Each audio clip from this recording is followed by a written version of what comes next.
This one time, when I was streaming my live call-in talk show, my main moderator sent me a link to Reddit, and then after that, my feed just kept being filled with Reddit posts, and I read some of them, and it gave me an idea.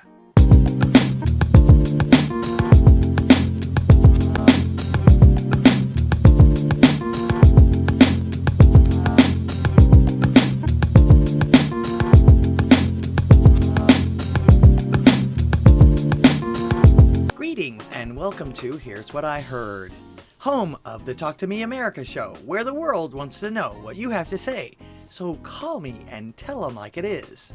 Thursday evenings at 7 p.m. Central Time. I'm ldghwih, your hostess. Thank you for clicking on my little acre of the internet today. Please support the channel. All my links are below. Click on some of them, will ya? And don't forget to share. Here's my idea. Of course, you know, as a follower of Christ, he tells us to help our fellow man. When reading these Reddit things that came across my feed, it seems like these people need help. So what better way and who better to help than people that are actually asking for it? LDG is here to help. We'll read some posts together and try to answer their questions or help them out in some way. Now, I know things like this are none of anyone's business, really, but once you hit the post button, you've made your problems the universe's business. And isn't that the reason you hit the post in the first place? In places like Reddit and other posts that ask personal questions or ask you to testify in the first place? So I thought it would be fun. And like I said, who better to help than people that are actually asking for it? So, won't you join me on my Reddit journey of helping people, because LDG is here to help.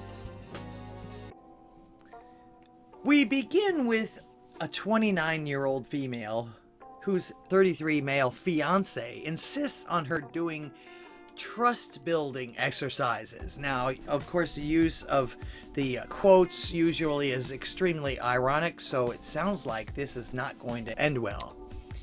Anyway, this one is where he blindfolds me in public. She writes, I'm starting to feel humiliated. So, I've been with my fiance for 3 years. We've been engaged for 6 months.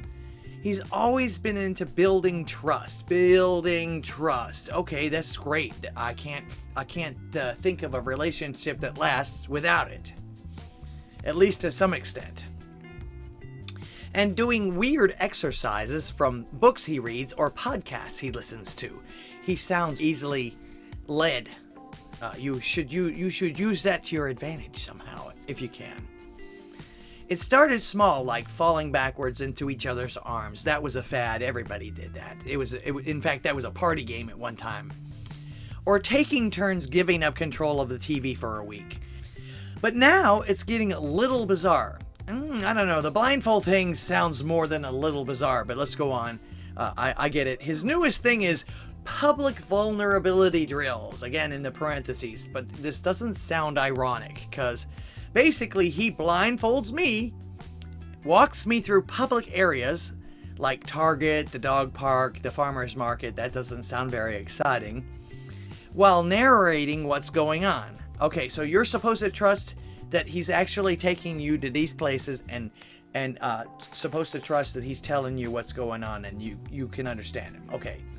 I guess that's okay, but is this act of blindfolding and leading around reciprocated? Because if not, then it's not a trust situation, or at least it's not equal. I'm supposed to trust his eyes and lose mine, which if you're blindfolded, you've at least lost your eyes, yes.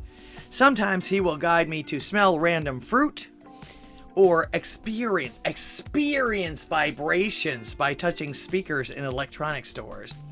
I gotta tell you, usually whenever a guy blindfolds a woman, it's to surprise them to a special dinner or a place that they like to go to or whatever like that.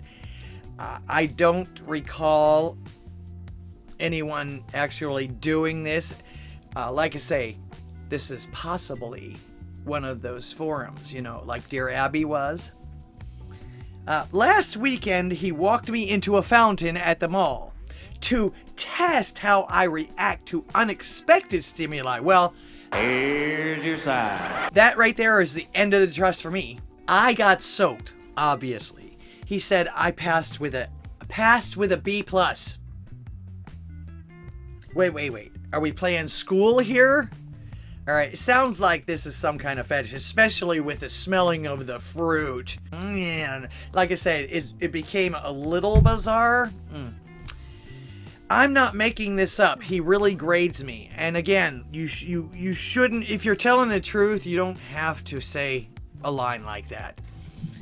I tried to tell him that I don't enjoy it, and it makes me feel ridiculous, but he got upset and said I clearly have deep-rooted issues, and this is how we work through them. After that fountain trick, I would definitely have deep-seated issues. Trust-building exercises have become more and more intense throughout the 3 years that you guys have been together. After a while, I would start looking sideways, and of course, like I said, once he threw my ass in the fountain, blindfolded like that, the trust stops. There's no more trust there. He's starting to tickle around the edges of narcissist in this case. Again, these are all just my opinions and based on, like I said, things that have happened to me in the past and stuff like that. I've never had anybody do this, but you know what it's like when you lose trust in someone. He also says that I shouldn't undermine the sacred space of trust. Oh, okay. Yeah, you shouldn't undermine what he tells you to do. Like I said, this doesn't sound like the trust exercises, any of them, have been reciprocal. So, yeah, no. I basically, he don't trust you. He's the one with the trust issues, and he's projecting them onto you. What do I even say to that? Bye! Is this some therapy thing that I'm not educated enough to understand? No. You know how you want to be treated. That's why I say people will treat you the way that you allow them to. And if you keep allowing him to humiliate you under the guise of, oh, I don't trust you, or, oh, don't you want me to trust you? No. You would be surprised the things people put up with just to have somebody to say they love them. He's abusing you. He's messing with you, and after being led into the fountain, no, I'm sorry, that's not a trust exercise. At that point, he's messing with you. He's treating you like a frat bro. So, my advice is, break it off. Separate yourself from this guy because he's going to keep doing it, and it sounds like it gets more and more intense as it goes on. So, yeah, say bye-bye. Say bye-bye to this man. You deserve better. You really do. Next up is some spicy sibling rivalry. Am I the a-hole for not inviting my sister to my wedding? Advice needed. This person is asking for some help. I, 26 female, getting married in the summer to my partner, 29 male of 7 years. I guess they live together now or something. My sister, 30 female, isn't invited, and yes, I sound like an AH, but let me tell you my reasons. She goes on, my fiance, who I'll be calling John, for now, has the same year and major as my sister, Jane, in college. Jane had a crush on John for their first 2 years of college. However, after multiple rejections, she eventually started dating another guy. Wow, she waited a long time. That's when I started going to college. After a year, I began dating John after Jane assured me it was all right and I wouldn't be hurting her. Why would your sister lie to you? However, throughout these 7 years, my sister's has been continually made flirty comments towards John. At first, it was just every once and again. Then it progressively became more frequent. Well, you should have nipped it in the bud when the first time it happened. It was unacceptable. You should have called her on her lie at that point.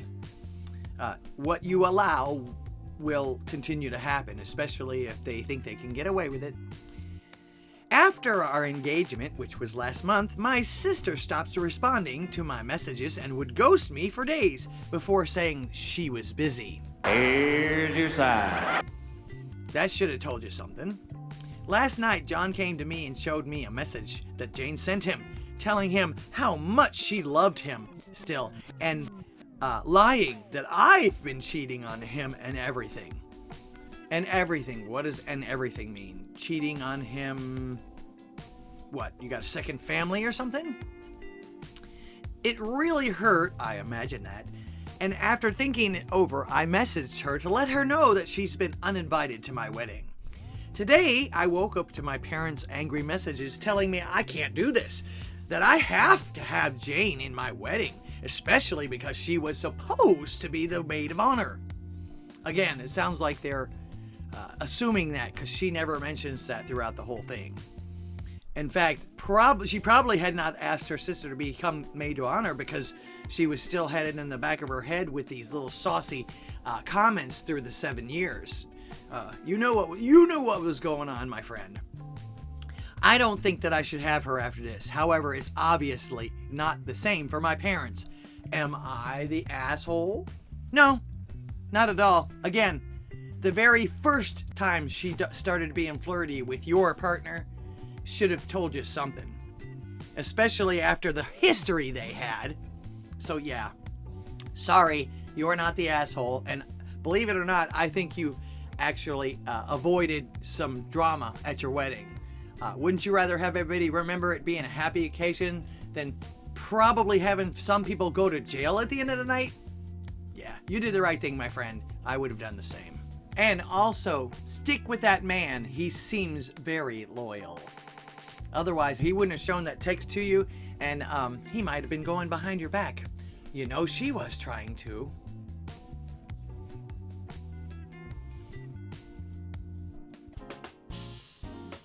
I do hope you enjoyed my video today. Please let me know whether or not you'd like to see me do more of this. It's actually kind of fun, and I like helping people. Hopefully we'll have a laugh or two, and maybe we'll help some people that are in the same situation as these people are. Don't forget, every Thursday night, 7 p.m. Central Time, this is the home of the Talk to Me America show, where the world wants to know what you have to say. So call me and tell them like it is. Don't forget to support the channel. All my links are below, and don't forget to share. Thank you for clicking on my little acre of the internet today. And remember, LDG is here to help. Until next time, AMF.